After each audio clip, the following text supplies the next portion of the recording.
Nandito yung aorta. Bukod mahina, kaya daan-daan lang. Yes, Master.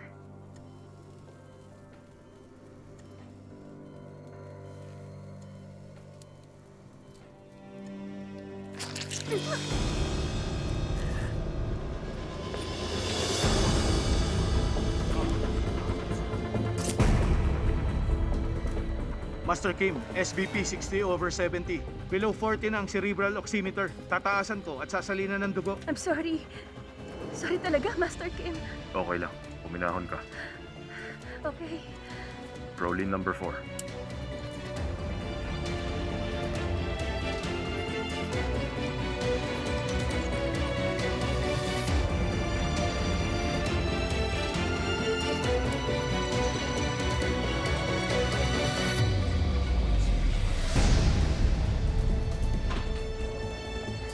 Dr. Kang, nagka-emergency po. Kailangan namin kayo sa labas.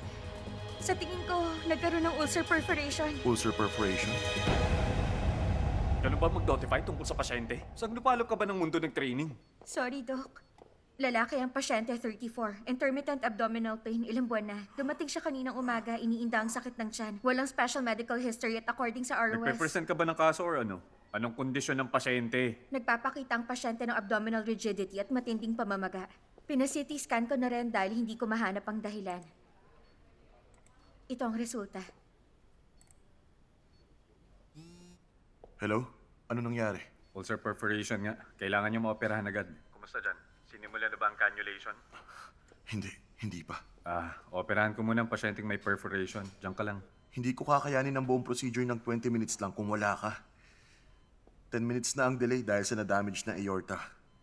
Hindi na pwedeng ma-delay pa ang procedure niya. Pero hindi na makakapaghintay ang pasyente. Kapag nagkataon, baka umabot pa to sa sepsis. Nasa vessel dissection pa rin sila. Mga 1 hour and 10 minutes pa bago nila kailangang i-connect ang heart lung machine. Kung isasama pa ang oras na na-delay, mga 1 hour 20 minutes pa to. Ibig sabihin, Sa oras na yun, pwedeng operahan yung ulcer patient kung magtutulungan tayo. laparoscopy o open? Mas madaling gawin ang laparoscopy kung makita agad ang perforation. Pero kung hindi naman, kailangang hiwain ang tiyan niya. Wala tayong oras para magkamali. Ganito. Ikaw mag-cut sa kanya. Okay. Nurse Om, Doc? naka-standby ba si Dr. Yang ngayong araw? Oo, nasa company house siya ngayon. Tawagan mo, may ulcer perforation kami. Yes, Dr. Do. Ikaw naman, Dr. Wu. Doc? I-transfer niyo ang pasyente sa operating room. Okay, Dr. Do. Hello, operating room. Hi, makinig ka sa akin.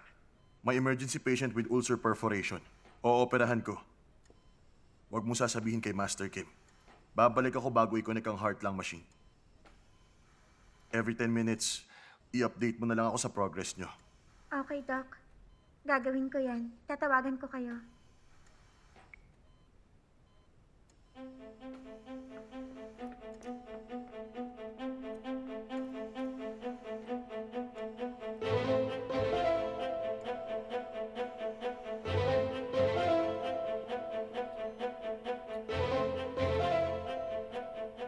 Pwede na ba tayo magsimula? Yes, pwede na, Doc. Scalpel.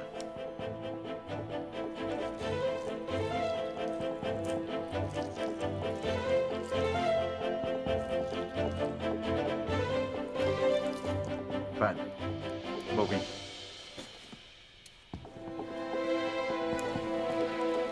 Kelly.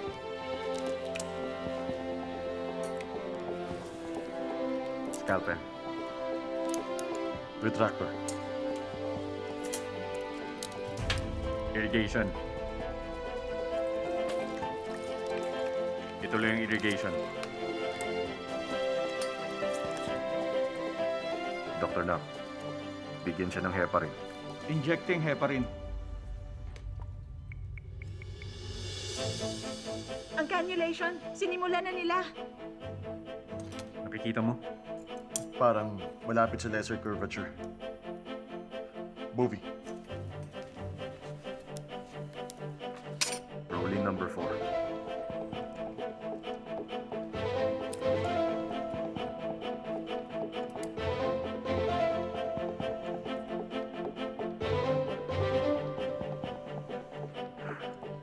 Cut.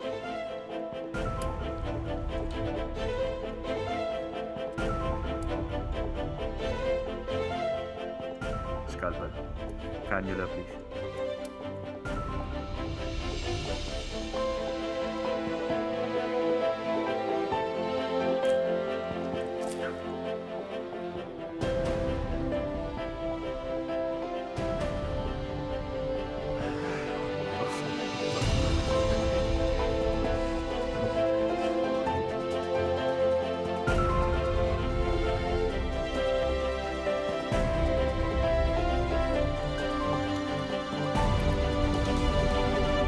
Dr. Yun, clamp on.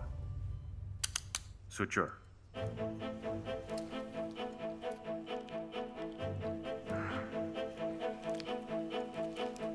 Cut. I-connect na ang suction line. Irrigation. Tuloy lang ang irrigation.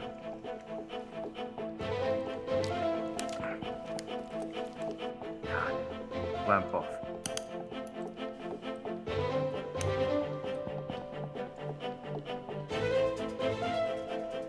Inferior vena cava naman. Yes, Master Kim.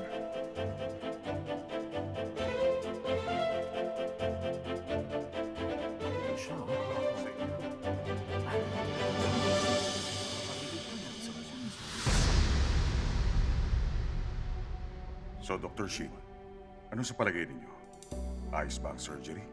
Opo, sinusunod niya yung traditional practice. Pero napakabilis niya magtrabaho.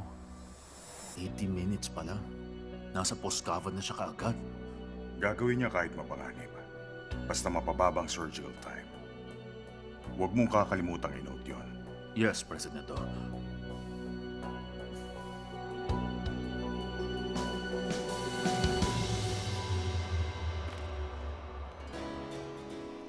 Nakita ko na. Suture.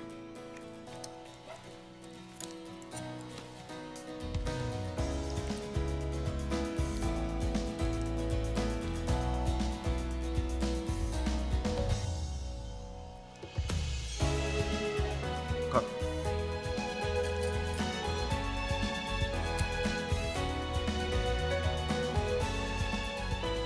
Cut. Cut. Cut. Cut. Cut. Cut.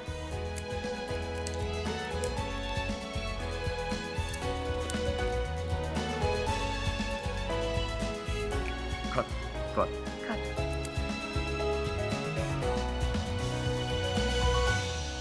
Dr. Kang, natapos na ni Master Kim ang cannulation ng inferior vena cava. Nasa superior vena cava na sila. Maabutan nila tayo niyan. Cut. Okay. Cut.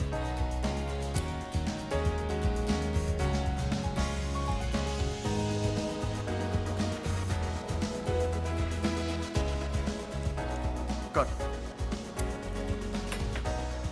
Okay, tapos na. Irrigation for 10 minutes and finish. I-close nyo after 10 minutes. Irrigation. Pat.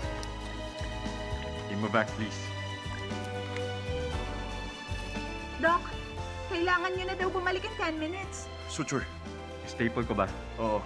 I-maintain mo ang tension sa pamamagitan ng fine subcutaneous stitches. Gamitan mo ng stapler.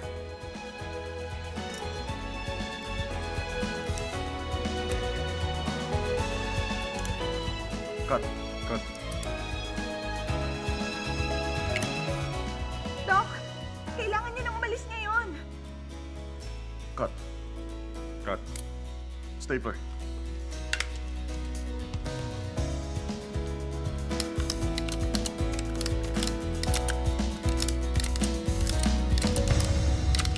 Okay. Dr. Wu, tapusin mo na to at i-dress ang sugat. Yes, Dr. Kang. Sundan mo siya hanggang ICU. Tawagan kami kung may mangyari. Yes, Dr. Do.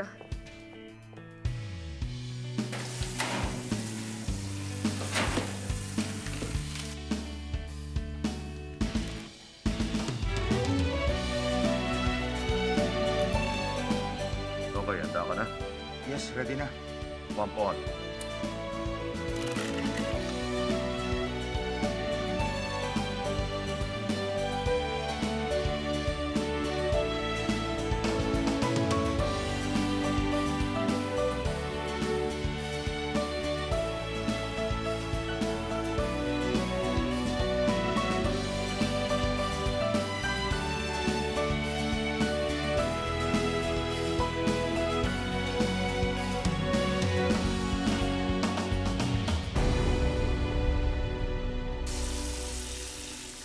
Ready na? Oo. Pump flow down. Cross clamp. Pump flow up.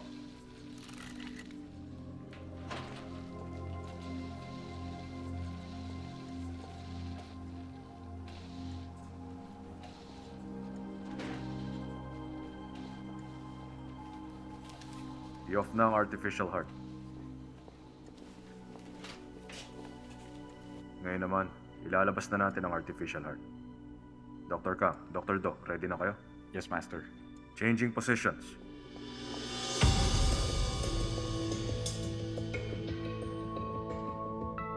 Tatanggalin na ang batteries at controller. Scalpel.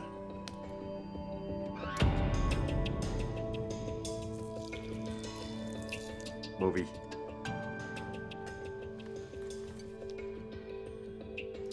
President Do, tignan nyo. Ang gandang lalaki pala ni Dr. Do sa screen.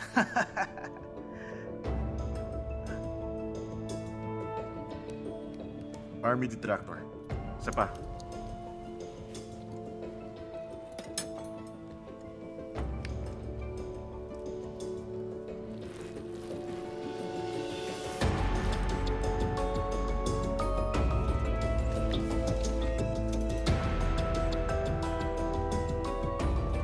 Oh, kailangan nyo ba ng kape?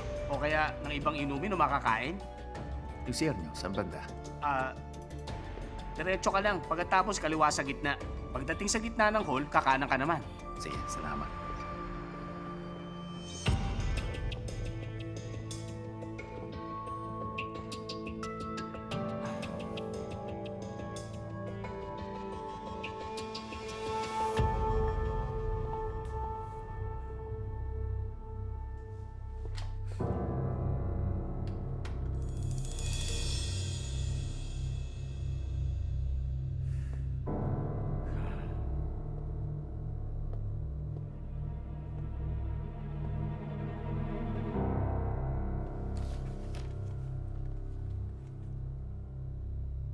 Mukhang nakapagdesisyon ka na talaga. Huli ka ngayon, Dr. Buyong Ju.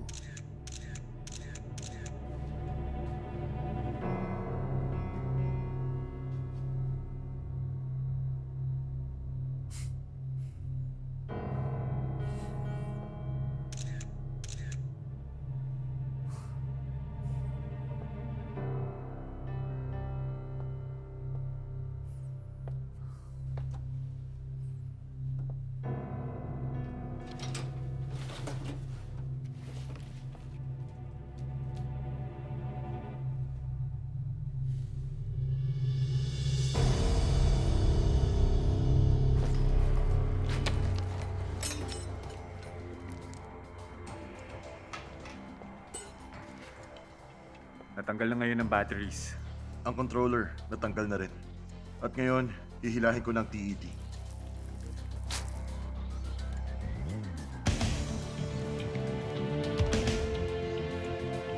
Ayos to. Mabilis tayo ng 2 minutes kaysa sa inaasahan ko. Good job sa inyong dalawa. Medicine bomb. Mula ngayon, hindi na tayo titigil.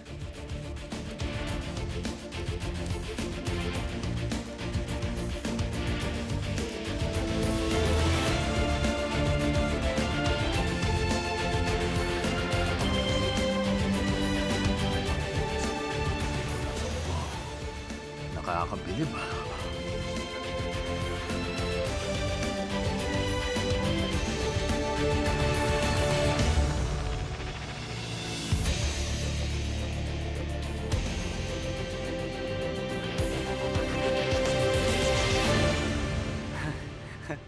Hindi ba? Nakamamangha ang ginawa nila. Di ako doktor kaya di ko masyadong alam. Pero masasabi ko lang talaga na alam kong ang galing ng ginagawa nila. Pwede magtanong? Anong posisyon mo dito sa ospital? Ako ang manager ng buong ospital na to. Junkie Theater Service. Kung ikaw pala ang manager dito, siguro alam mo lahat ng tungkol dito sa ospital.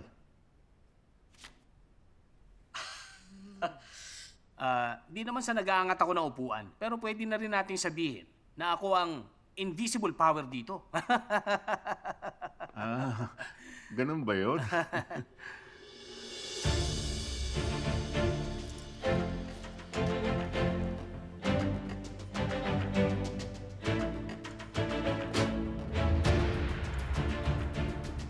Connective unit, please. Long forceps.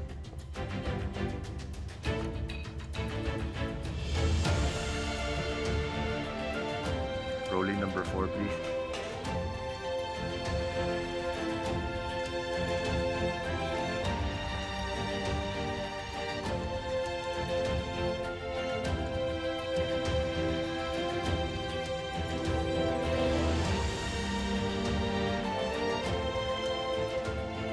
Ang artificial heart, please.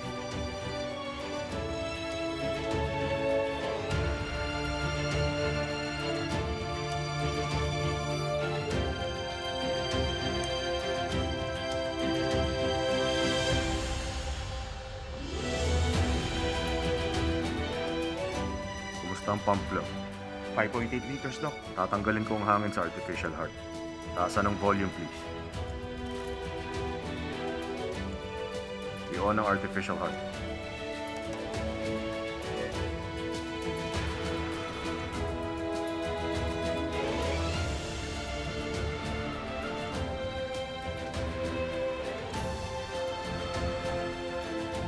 Okay.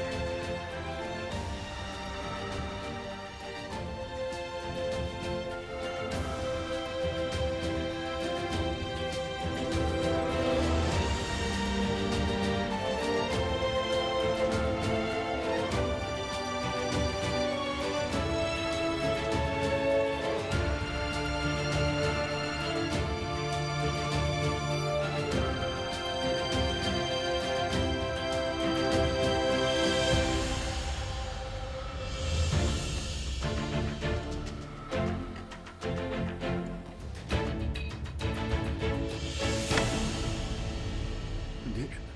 Nagawa niya talaga? Ano? May nakita ka bang maling ginawa niya? Hindi yun eh. Lahat ng ginawa niya, lahat alinsunod sa practice. Pero may bagay na hindi normal. Ano ang hindi normal? Sabihin mo sa amin. Napaka bilis ng surgery niya. Mabilis.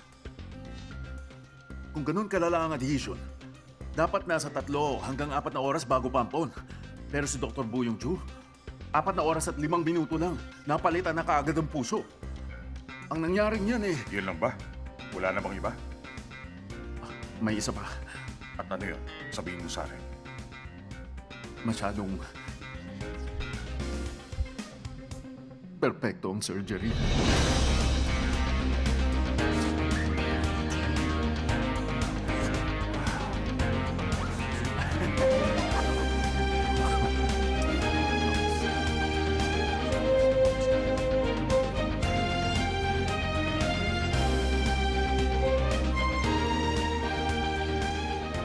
Sabi niya, kayang-kaya mo pa rin gawin.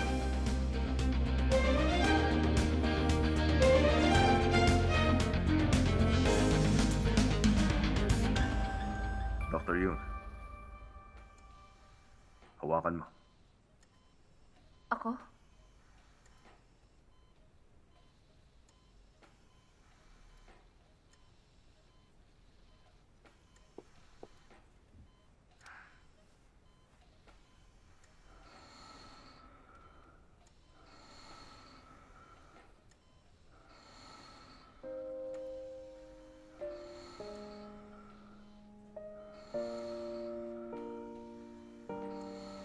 Ito ang kauna-unahang artificial heart na pinalitan mo.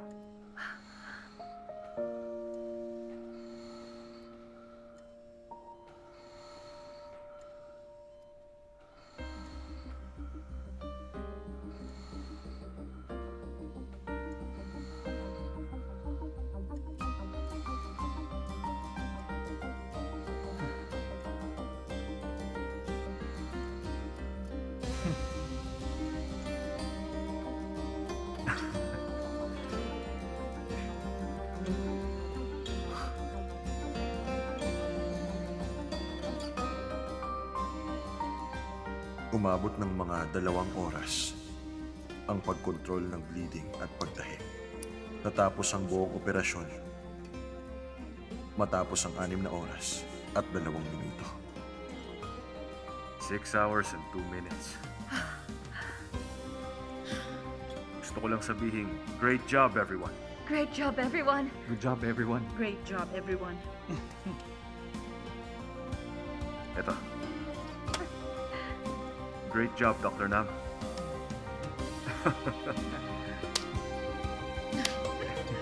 Great job, everyone.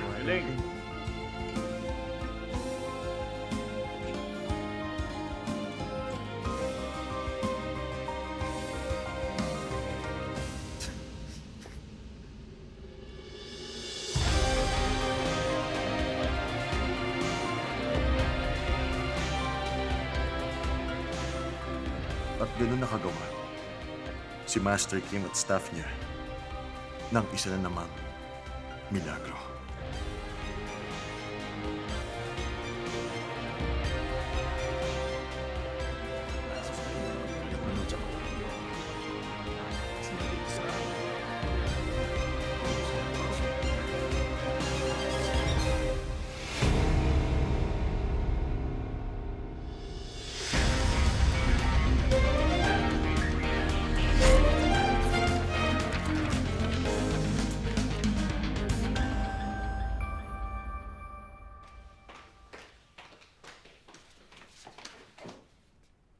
Nandito ka na pala.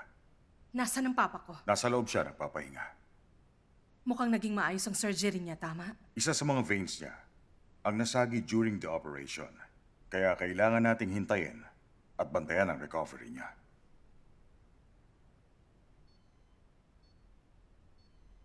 Maayos ang lagay niya. BP, CVP, ABGA, VBGA, lahat stable.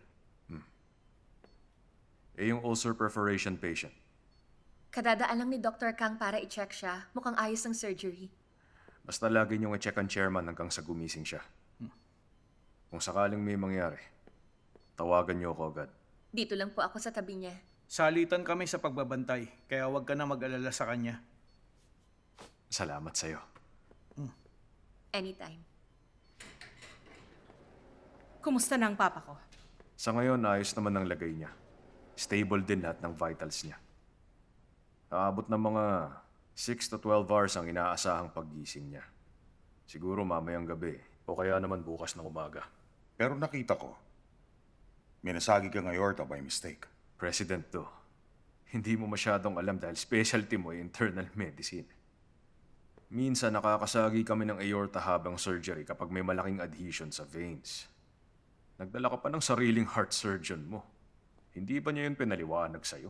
Hindi ba nung biglang pumutok ang aorta, nag-below 40 ang oxygen saturation ng utak niya? Oo, bumaba nga pero nasa 38 lang ang drop nito.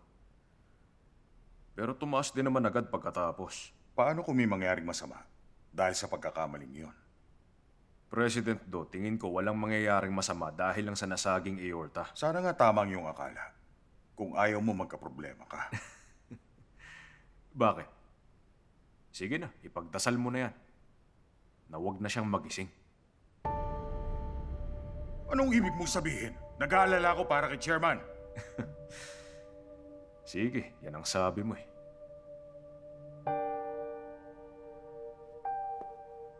Excuse me.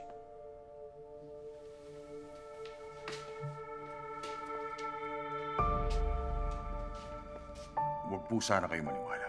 Ang totoo, alalang-alala ko tungkol sa... Alam ko, magaling ang ginawa niyo ngayong araw. Pagkagising ng papa ko, tawagan ninyo ako. Naka-check-in ako sa malapit na hotel. Hindi niyo bibisitahin? Ayoko siyang makitang nakaratay ng ganyan.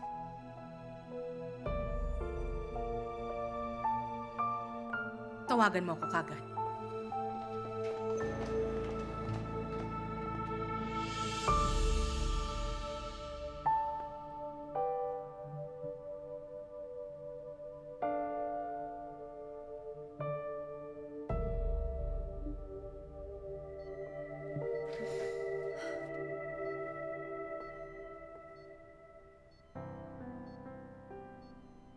Chairman, successful ang surgery ninyo. May isang pagkakamali lang ako sa gitna. Pero walang nangyaring masama sa inyo dahil nandyan si Master Kim. Kung lalaban kayo't hindi bibitiw, gigising kayo maya-maya lang. Okay po?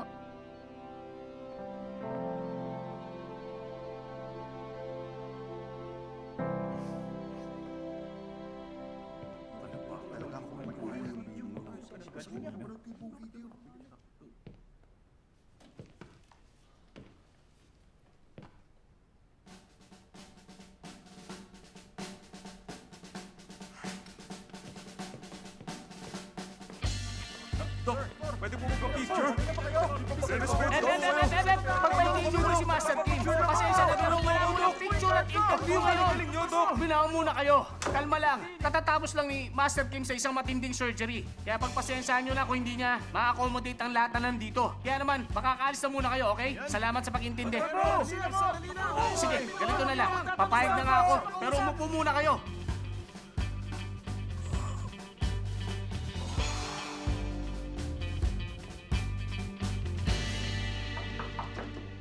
Bakit? Master Kim, naistorbo yata kita. Pasensya na. Bakit? Ano ba yan? Una sa lahat, gusto kitang batiin at i-congratulate sa ginawang successful surgery. Talaga namang nakakaantig manood ng live operation. Master, congratulations. Magaling ka, di ba? Ano ba talagang sadya mo? Ang totoo niyan, may isang tao dyan sa labas ng hall na gusto ka sanang interviewin kahit sandali lang. Tungkol sa special artificial heart operation mo. Hindi na. Sige na naman, Master. Pwede bang gawin mo ito para sa publicity ng Doldam Hospital? At para sa'yo na rin, Master. Ayokong kumausap ng reporter o kahit sinong tao. Hello! Magandang araw sa inyo. Pasensya na at inistorbo ka ng isang hamak na reporter gaya ko. Reporter, usapan natin papasok ka pagkatapos kong sumenyas. Hindi pwedeng ganyan. Dr. Wu, long time no see.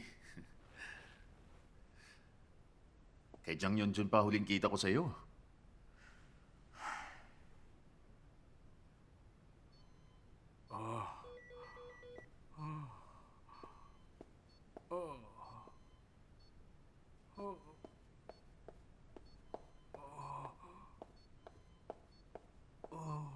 Anong meron? Infection yata. 38 degrees ang lagnat niya. Miss Jo, excuse me. Pakicheck ang vitals ng pasyente at pakibigyan siya ng propacetamol. Yes, Dr. Yoon. Kumain ka na kaya muna. Ako na ang may iwan sa pasyente. Ayos lang ako. Balita ko, hindi ka na kumain ng almusal kanina. Kailangan mong kumain ngayon. Hanggang mamayang gabi ka pa naka-duty. Thanks, Dr. Nam.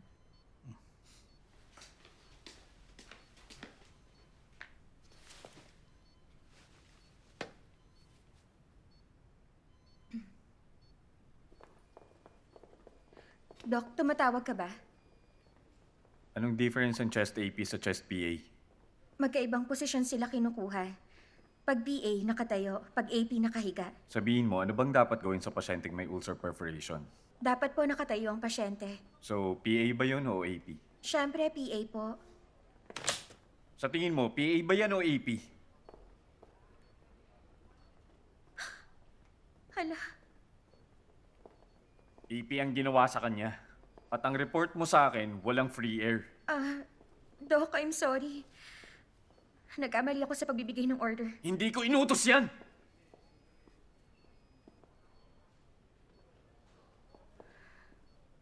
Sabi ko, galingan mo. Sorry talaga. Hindi na ako magkakamali. Yun lang, umalis ka na.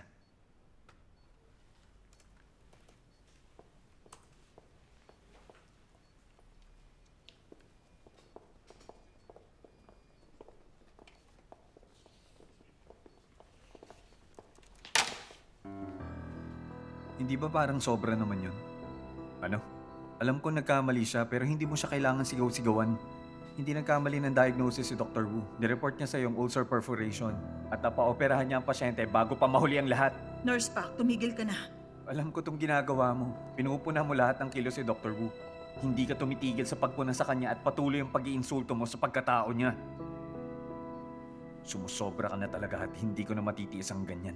Nurse Pak, tama na. Excuse me lang, Nurse Pac. Huwag kang makialam sa mga bagay na hindi mo alam.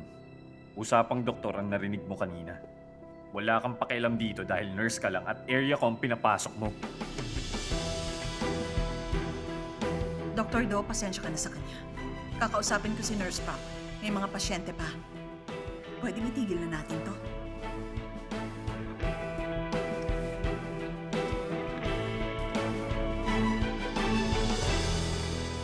Mali ang ginawa mong yun, Nurse Pak. Pero Nurse O naman. Alam kong ayaw mo ang ginagawa niya dito. Pero hindi pwedeng ganyan ka magreklamo. Naiintindihan mo ba ako?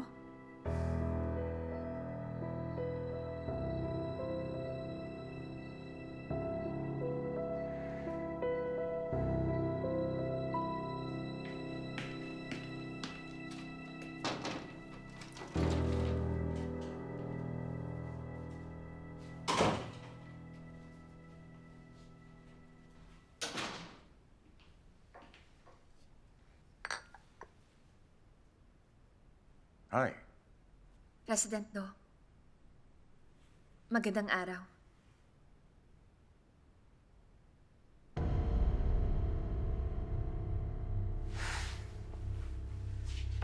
Manager Jack, pakilabas nga siya sa opisina ko. Ano po? Hindi ka ba komportable sa akin? Tama ka. Bakit? May masasamang bagay ka bang naaalala dahil nandito ako ngayon? Teka, magkakilala kayong dalawa? Sasabihin ko sa iyo oo. Pero hindi kami magkaibigan o anuman. Hindi ko alam kung anong sinabi sa'yo ni President Do para mapapunta ka dito sa Doldam. Ayoko lang makipag-usap sa isang reporter na kagaya mo, kaya umalis ka na ngayon. Dr. Buyong Jun naman. Tingin ko hindi ko na problema yan. Ang trato mo sa amin ay basurang gagawin ng lahat para lang sa pera. Ang totoo, nakaka-insulto ang ganon. Basura ka naman talaga. Hindi ako kasing lalamong pumatay ng pasyente na hinayaan ng mga juniors ang gumawa ng surgery para sa'yo. At least ako, wala akong pinatay. Hindi lang isang tao ang nasaktan at naghirap. At tuluyang iniwan. Ang mundo dahil sa reports mong walang kwenta. Kaya nga, sabihin mo na ang totoo ngayon at patunayan, imbis na iwas ka ng iwas. Saka iwas mo sa akin, Dr. Buyong Ju, mas marami lang ang maguguluhan. At bakit ko naman gagawin yan? Ba't ko patutunayan ang sarili ko sa katulad mo lang? Gusto ng mga tao, malaman ang katotohanan. Katotohanan?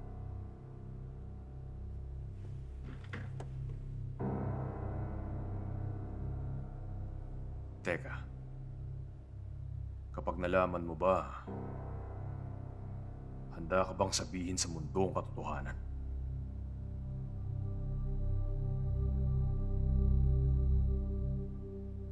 Siya si Dr.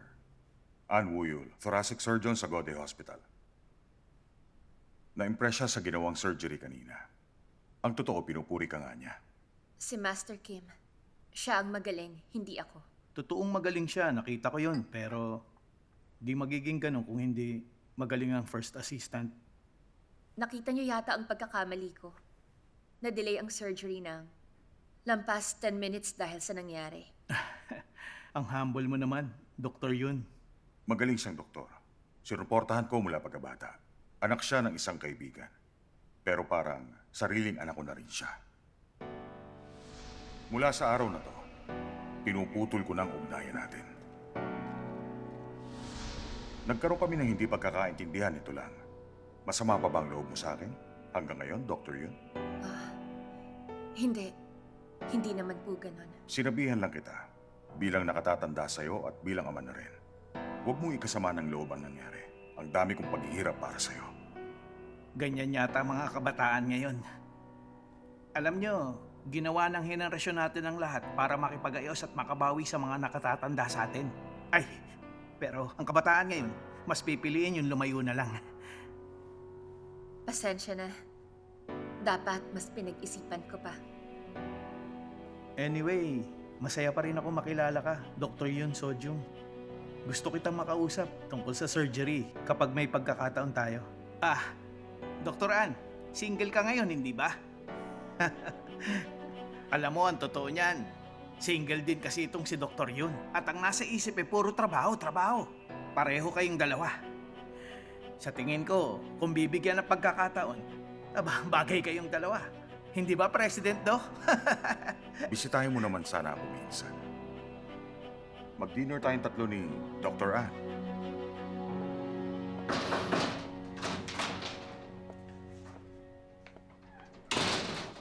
Excuse me, sandali. Dr. Yun, hinahanap ka ni Master Kim. Master Kim? Bilisan mo na. Mukhang urgent eh. Sige. Excuse me, ipinapatawag lang ako.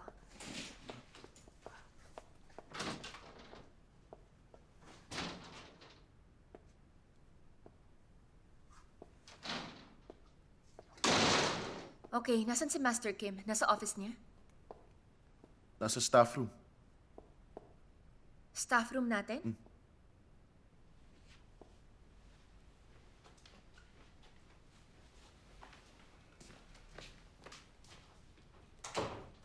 Ano daw meron? Hindi ka pa nag-lunch, diba?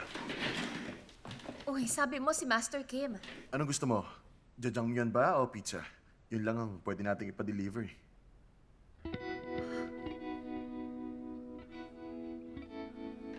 Sa susunod na mangyari yon, huwag kang magdalawang isip na likuran sila. Hindi mo naman kailangan pakinggan pa yung ganun eh.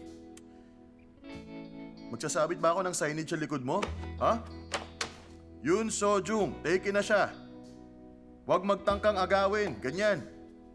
Kapag nangyari pa ulit yung ganung klaseng bagay, sasabihin ko na talaga kay President Do ang lahat. May boyfriend na si Sojung, sir. At ako po ang boyfriend niya. Seryoso. Ano ka ba? Para kang ewan. Bakit? Tingin mo hindi ko gagawin? Sabihin ko na kaya ngayon. Pizza. Pizza ang gusto ko. Kanina pa ako gutom eh. Sinasabi ko na nga ba eh. Gutom ka na. O siya, mamaya na natin pag-usapan yun.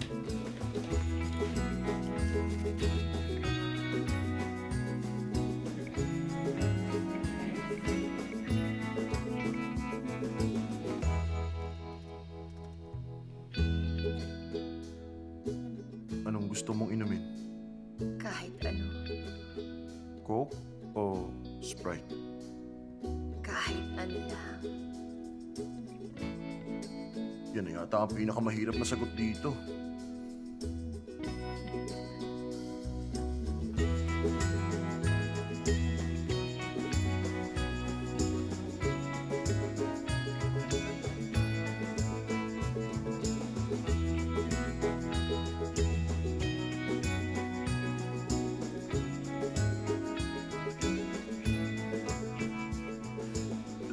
Hindi ako makaka-order ng pizza niyan.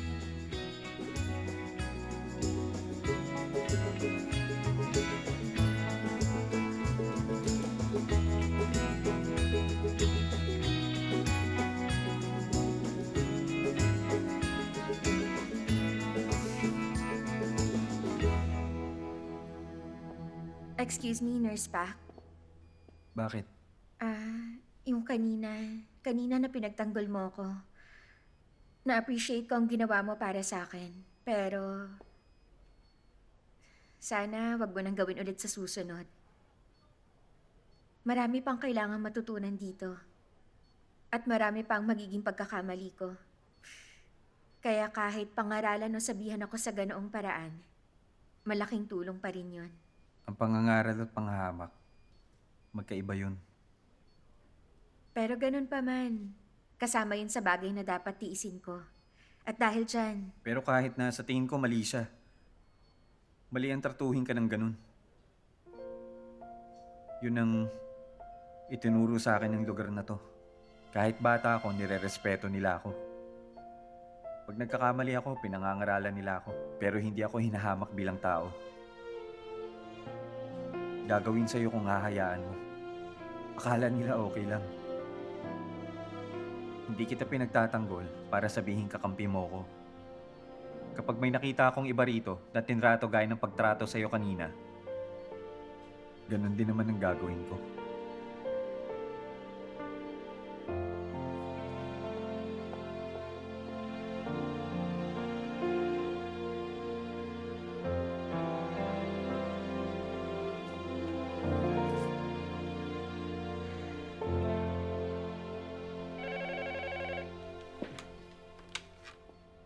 Hello, emergency room.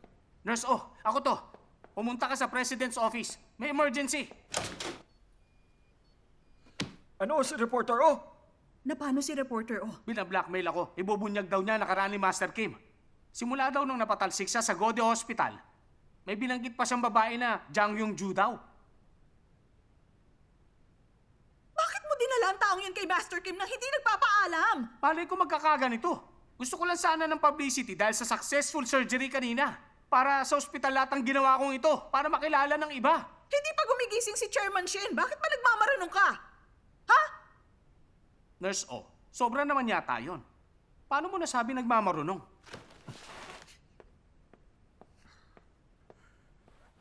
President Yo, aalis kayo sa gitna ng pag-uusap? Kailangan ko nga palang pumunta sa Sokcho. Pasensya na. Maaga akong alis ngayon. Sokcho ng ganitong oras? Teka lang. Manager Jiang naman. Ang dali mo naman mauto. Uy, Ay. Ano ka ba naman? Hindi naman para sa akin to ah. Lahat to para sa ospital. Ay, grabe siya.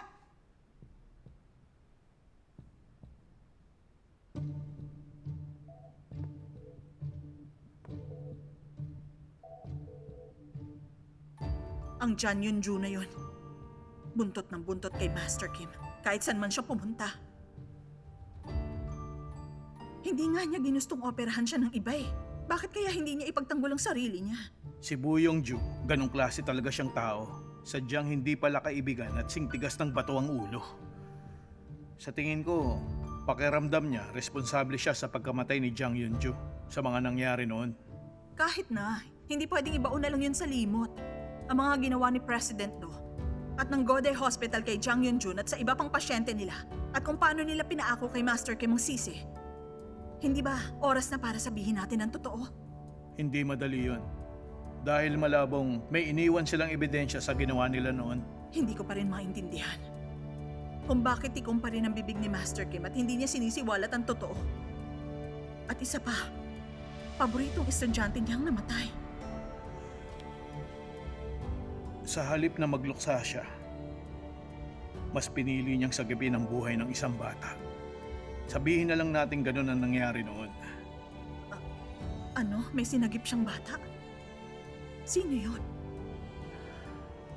Yun lang ang pwede kong sabihin sa'yo. Nangako ako kay Master Kim na ililihim ko to habang buhay.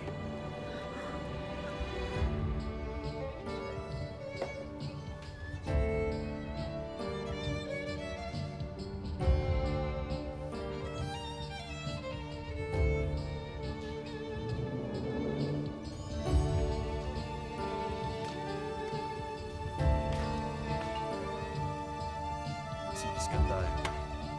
Yes, Doc. Sir, isi-CT scan kayo maya-maya. Hintay lang po kayo. Salamat, Doc. Busy ka? Meron pa po siyang right flank pain. May hematuria at naghihintay para ma-CT scan sa abdomen. Mukhang may ureter stone siya.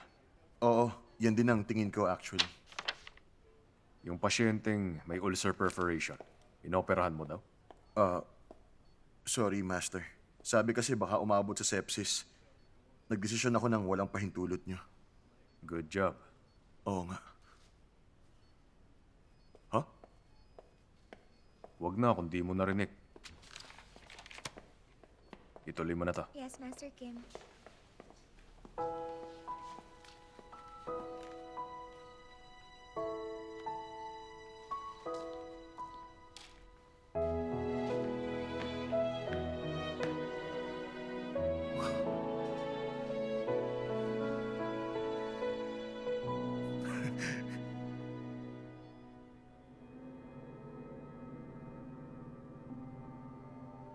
Sa opisina ni Master Kim mo ba ito nakita? Sa tingin ko yan ang matagal nang gustong gawin ni Buyong Ju dun sa Doldem Hospital. Hayop ka, Buyong Ju.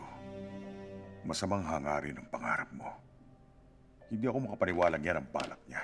Hindi naman imposibleng mangyari. Kapag maganda ang magiging kalalabasan ng surgery niya, tsak na todo suporta si Chairman Shin sa lahat ng gustong gawin ng Buyong Jun na yan. Yan ang hindi mangyayari. Masamang balita ito kay Buyong Ju. Pero, sa akin pa rin naman kakampi ang langit.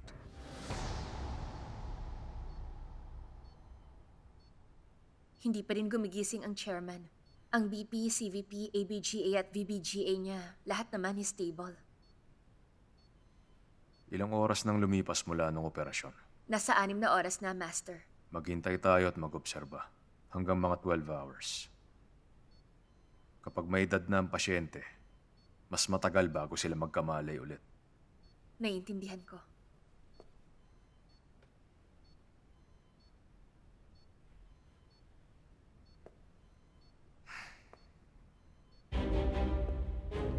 Anong ibig mong sabihin?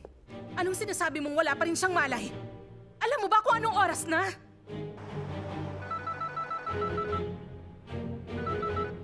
Director Shin, kare-report lang sa akin na wala pa rin siyang malay hanggang ngayon. Papunta na ako ngayon sa ospital. Kailangan kong pumunta para makita ko mismo ang sitwasyon ni Chairman Shin.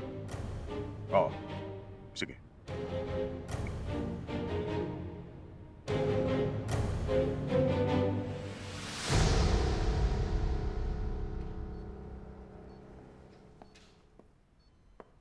Dr. Nam, naka-propofol at Pentalin pa tayo, tama?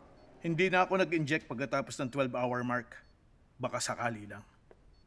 Lahat ng indicators normal ang range buong magdamag. Halos wala ng bleeding kaya binigyan na ng heparin. Pero wala pa rin namang nangyayari sa kanya. Bakit kaya di pa rin siya nagigising?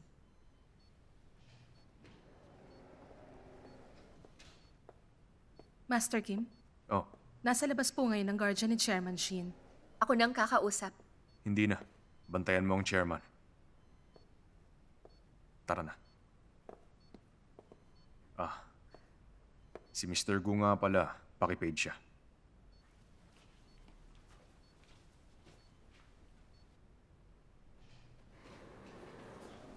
Anong nangyari? Bakit hindi pa nagkakamalay ang papa ko? Ang sabi mo sobra ng 12 hours bago siya magising. Alas 10 na ng umaga, 19 hours nang matapos ang operasyon. Hindi ito madalas mangyari, pero hindi rin naman imposible. Kailangan nating maghintay ng 2 to 3 days. Bakit biglang nag-ibang sabi mo? Sabi mo kahapon 12 hours lang, pero ngayon 2 to 3 days na? In most cases, nagkakamalay ang pasyente within 12 hours. Pero kapag hindi, kailangang obserbahan ang kondisyon nila within 48 to 72 hours. Yun ang tinutukoy ko. Observe lang kayo ng observe? Dapat ginagawa niyong lahat ng makakaya niyo, pero ngayon observe lang kayo? Ginawa ko na ang lahat na makakaya ko habang nasa surgery. Maganda ang naging takbo ng operation. Na-minimize namin ang oras na naka-under siya ng anesthesia. Sa ganitong sitwasyon, ang pwede namin gawin, hintaying magkamalay siya ng kusa. Wala na kaming ibang magagawa. Hindi totoo yan.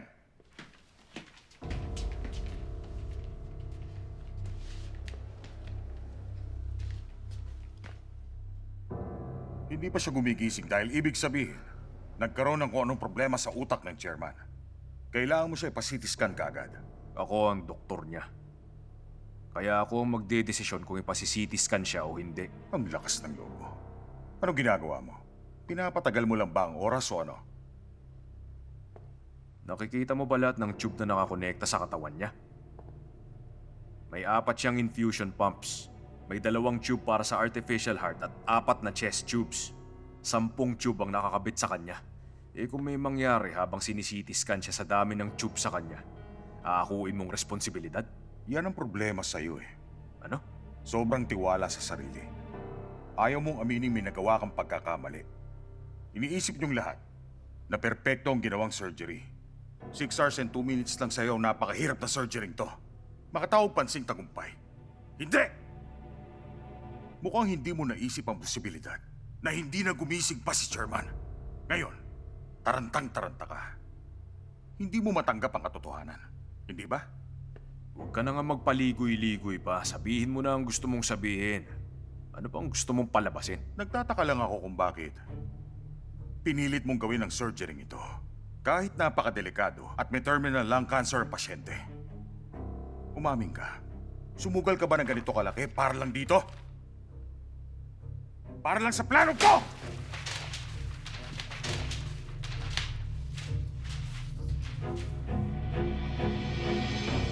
Hamak na affiliate hospital ito. At ang mga katrabaho mo naman dito, isang anesthesiologist na may hinaharap na kaso, isang fellow na napatalsik sa Gode Hospital, isang ER doctor na dumanas ng PTSD noon, at staff sa pamprobinsyang hospital na walang experience sa General Hospital. At anong gusto mong marating kasama yung lampa mong grupo? Isang bagong trauma center? Yun ba ang gusto mong mangyari kapalit ng ginawang surgery kay Chairman Shin? Isang trauma center? Kaya ba pinilit mo na operahan siya? Kahit may terminal lung cancer siya, Buyong Joe!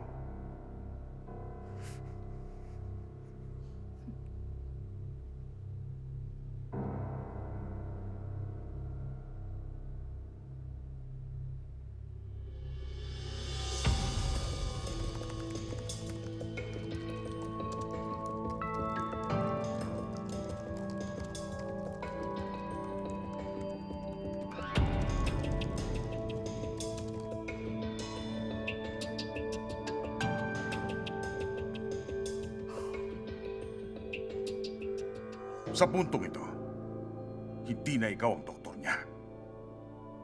Sige na, Dr. Shin. Yes, President. Mula ngayon, ikaw na ang in-charge kay Chairman Shin. Magmadali ka at ipasitiskan mo siya ngayon. Yes, President. Kapag nakitang may cerebral infarction ng chairman, hindi ka lang magkakakaso. Mawawalan ka pa ng doctor's license. Anong hinihintay mo, Dr. Shin? Eto na po, President. Pwede bang makiran? Papasukin niyo na ako. Naghugas ka ba ng kamay?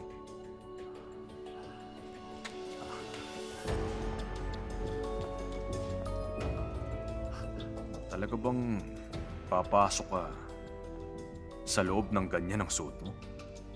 ICU yan.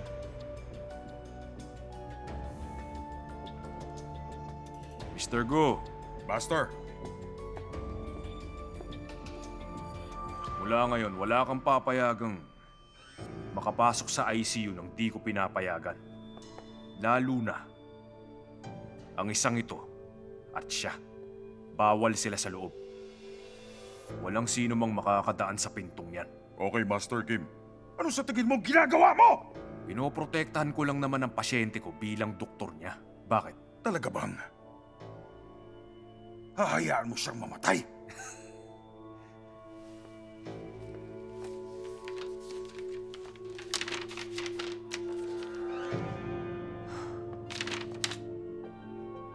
Nababasa mo ba? Sulat ito na ginawa mismo ni Chairman Shin bago siya ipasok sa OR para operahan. Ang tanging maaaring magdesisyon para sa kanya pagkatapos ng kanyang surgery, ako lang. Binigyan ako ni Chairman ng full authority. Yun ang laman ng sulat niya.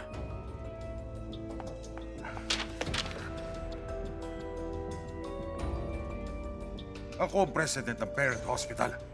Surgeon ka lang ng affiliate hospital. Pipigilan mo ako gamit ang sulat na yan! Ang kapal na mukha mo!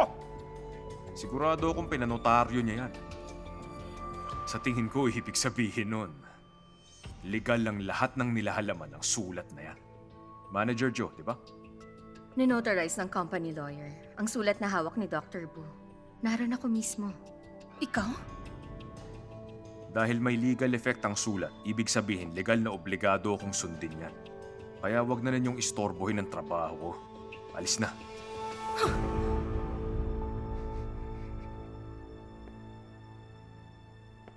President Do, di mo ba naiintindihan? Umalis na kayo.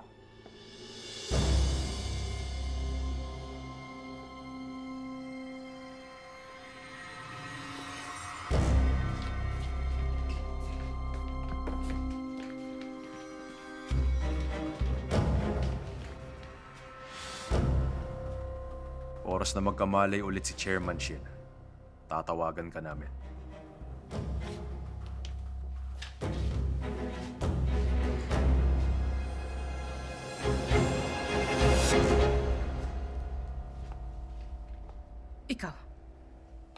Dapat pinigilan mo siya habang ginagawa ito.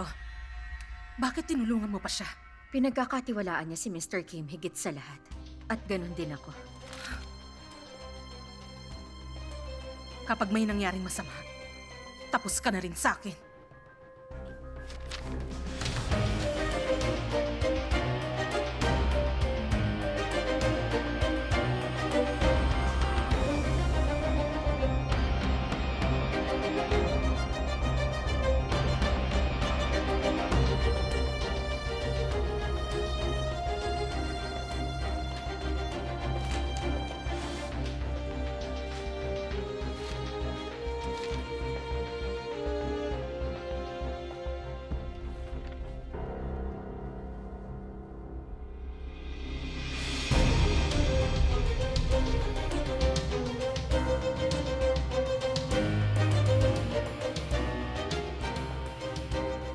Panahon kung saan laganap ang pagbaliwala sa katotohanan.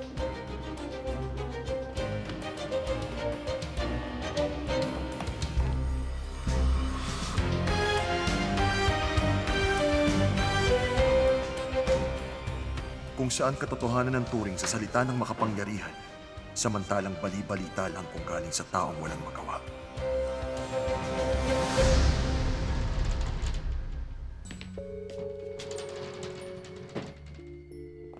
Magandang araw. Magandang araw.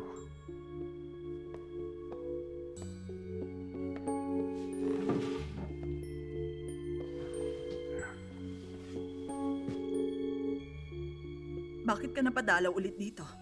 Alam mo, gusto ko lang naman ng udon. Pwede bang umorder ng udon? Gabay ng opinyon at kasinungalingan nilang bumabaluktot sa tunay na nangyayari. Ipinipilit ng ibang tao na ang saloobin nila ang katotohanan.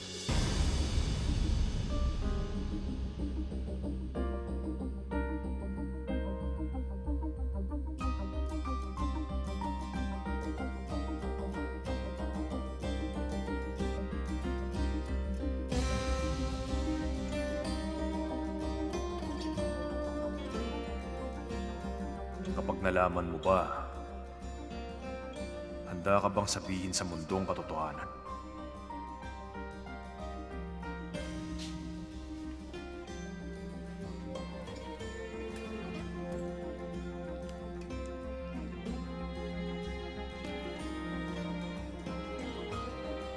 Hello? Ako to, si Osumjer. Paano kung sabihin kong may tapang akong isigaw sa mundo ang totoo? Sasabihin mo ba sa akin ang buong katotohanan? Ang katotohanan ay nakaugat sa tunay na pangyayari. Kaya mo bang sabihin sa akin, Dr. Bu Yong-ju? Pero hindi lahat ng tunay na nangyari ay masasabing tama.